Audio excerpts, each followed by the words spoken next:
اعوذ باللہ من الشیطان الرجیم بسم اللہ الرحمن الرحیم۔ شروع کرتا ہوں اللہ تعالیٰ کا نام لے کر جو بڑا مہربان نہایت رحم والا ہے۔ اور اللہ تعالیٰ نے آدم کو تمام نام سکھا کر ان چیزوں کو فرشتوں کے سامنے پیش کیا اور فرمایا اگر تم سچے ہو تو ان چیزوں کے نام بتاؤ۔ ان سب نے کہا اے اللہ تیری ذات پاک ہے، ہم تو صرف اتنا ہی جانتے ہیں جتنا تو نے ہمیں سکھا رکھا ہے، پورے علم و حکمت والا تو ہی ہے۔ اللہ تعالیٰ نے حضرت آدم علیہ السلام سے فرمایا تم ان کے نام بتا دو۔ جب انہوں نے بتا دیے تو فرمایا کہ کیا میں نے تمہیں پہلے ہی نہ کہا تھا، زمین اور آسمانوں کا غیب میں ہی جانتا ہوں، اور میرے علم میں ہے جو تم ظاہر کر رہے ہو اور جو تم چھپاتے تھے۔ اور جب ہم نے فرشتوں سے کہا کہ آدم کو سجدہ کرو تو ابلیس کے سوا سب نے سجدہ کیا، اس نے انکار کیا اور تکبر کیا اور وہ کافروں میں ہو گیا۔ اور ہم نے کہہ دیا کہ اے آدم تم اور تمہاری بیوی جنت میں رہو اور جہاں کہیں سے چاہو بافراغت کھاؤ پیو، لیکن اس درخت کے قریب بھی نہ جانا ورنہ ظالموں میں ہو جاؤ گے۔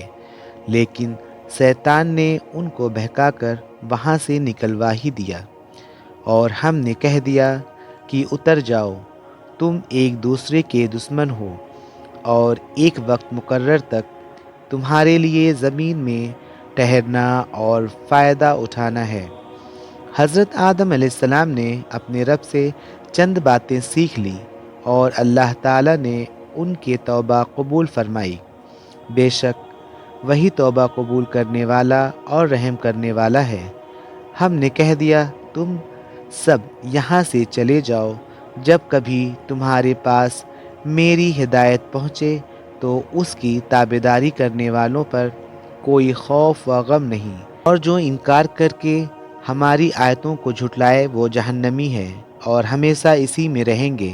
اے بنی اسرائیل میری اس نعمت کو یاد کرو جو میں نے تم پر انعام کی، اور میرے عہد کو پورا کرو، میں تمہارے عہد کو پورا کروں گا، اور مجھی سے ڈرو، اور اس کتاب پر ایمان لاؤ جو میں نے تمہاری کتابوں کی تصدیق میں نازل فرمائی، اور اس کے ساتھ تم ہی پہلے کافر نہ بنو، اور میری آیتوں کو تھوڑے تھوڑے قیمتوں پر نہ فروخت کرو، اور صرف مجھی سے ڈرو، اور حق کو باطل کے ساتھ خلط ملط نہ کرو، اور نہ حق کو چھپاؤ۔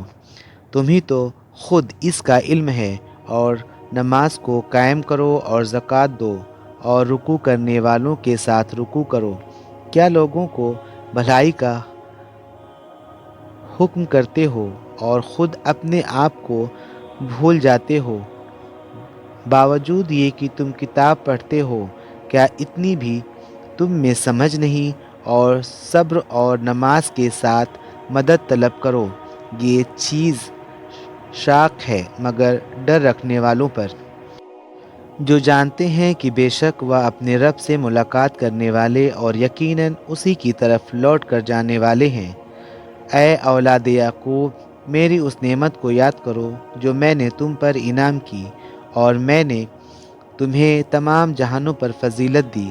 اس دن سے ڈرتے رہو جب کوئی کسی کو نفع نہ دے سکے گا، اور نہ ہی اس کے بابت کوئی سفارش قبول ہوگی، اور نہ کوئی بدلہ اس کے عوض لیا جائے گا، اور نہ مدد کی جائے گی۔